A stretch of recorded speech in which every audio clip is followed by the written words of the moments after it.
Hormuz strait पर आखिरी control किसका? ईरानी सरकार या आईआरजीसी?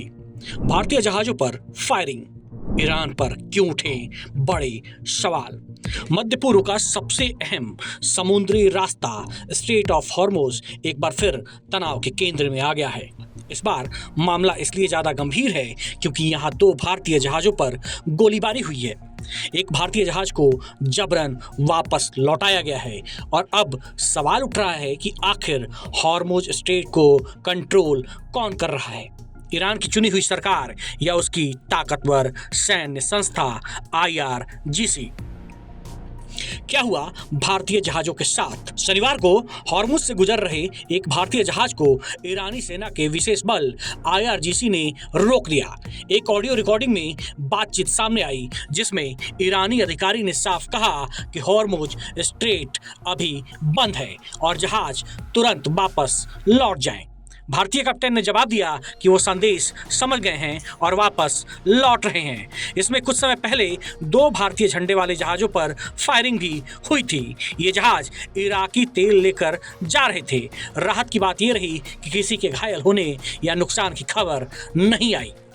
भारतीय जहाजों पर गोलीबारी के बाद भारत सरकार ने कड़ा रुख अपनाया है। नई दिल्ली में ईरान के राजदूत को तलब किया गया है। विदेश मंत्रालय ने साफ कहा कि भारतीय जहाजों पर फायरिंग बेहद गंभीर मामला है। भारत ने यह भी याद दिलाया कि पहले ईरान ने भारतीय जहाजों को सुरक्षित रास्ता देने में सहयोग किया था, इसलिए अब भी जिम्मेदार व्यवहार की उम्मीद है। हॉर्मुज स्ट्रेट इतना महत्वपूर्ण क्यों है?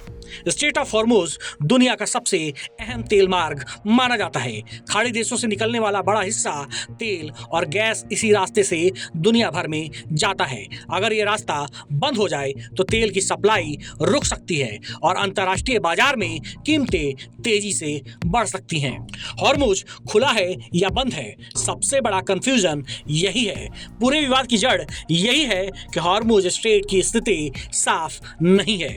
ईरान के विदेश मंत्री अब्बास अरागची ने कहा कि स्ट्रेट खोल दिया गया है और जहाज गुजर सकते हैं, लेकिन जमीन पर स्थिति अलग दिखाई दे रही है। जहाजों को रोका गया, फायरिंग हुई और कुछ जहाजों को लौटना पड़ा। इससे ये संकेत मिला कि सरकार कुछ कह रही है लेकिन फैसले कोई और ले रहा है। अब ऐसे में सवाल उठता है कि आईआरजीसी कौन है और इसका रोल क्या है? आईआरजीसी बेहद ताकतवर सैन्य संस्था है। ये सिर्फ सेना नहीं बल्कि ईरान की सुरक्षा, विदेश नीति और क्षेत्रीय रणनीति में भी बड़ा प्रभाव रखती है। हॉर्मुज स्ट्रेट की समुद्री सुरक्षा और सैन्य निगरानी पर आईआरजीसी का मजबूत नियंत्रण माना जाता है। इसीलिए अगर विदेश मंत्री रास्ता खोलने की घोषणा करें लेकिन आईआरजीसी सहमत न हो तो जमीन पर हालात बदल सकते हैं। अब ऐसे में सवाल उठता है कि क्या ईरानी सरकार और आईआरजीसी में मतभेद है? कई रिपोर्ट्स में दावा किया गया है कि युद्ध शुरू होने के बाद ईरानी सरकार और आईआरजीसी के बीच मतभेद बढ़े हैं। कहा जा रहा है कि सरकार तनाव कम करना चाहती है जबकि आईआरजीसी सख्त रुख अपनाए हुए रखना चाहती है। कुछ विशेषज्ञों का कहना है कि ईरान में हर फैसले पर एक ही केंद्र का नियंत्रण नहीं है। यही वजह है कि विदेश मंत्री का बयान और आईआरजीसी की कार्रवाई एक दूसरे से अलग दिख रही है। अब अगला सवाल है कि भारतीय जहाजों पर असर क्यों पड़ा? जब किसी समुद्री रास्ते पर साफ आदेश न हो तो सबसे ज्यादा खतरा व्यापारिक जहाजों को होता है। यही इस बार भारतीय जहाजों के साथ हुआ है। जहाजों को लगा रास्ता खुला है लेकिन समुद्र में तैनात बलों ने उन्हें रोक दिया। इसी भ्रम के कारण गोलीबारी जैसी घटना हुई है। ऐसे में जानना जरूरी हो जाता है कि दुनिया के लिए इसका क्या मायने और मतलब है। अगर हॉर्मुज स्ट्रेट पर अनिश्चितता बनी रहती है तो तेल की कीमतें बढ़ सकती हैं।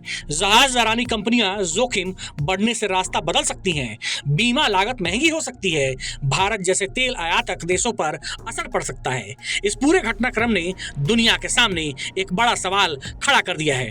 क्या ईरान में विदेश नीति सरकार चला रही है या जमीन पर फैसले आईआरजीसी ले रही है? जब तक इस सवाल का साफ जवाब नहीं मिलता तब तक हॉर्मुज स्ट्रेट पर तनाव और भ्रम दोनों बने रह सकते हैं।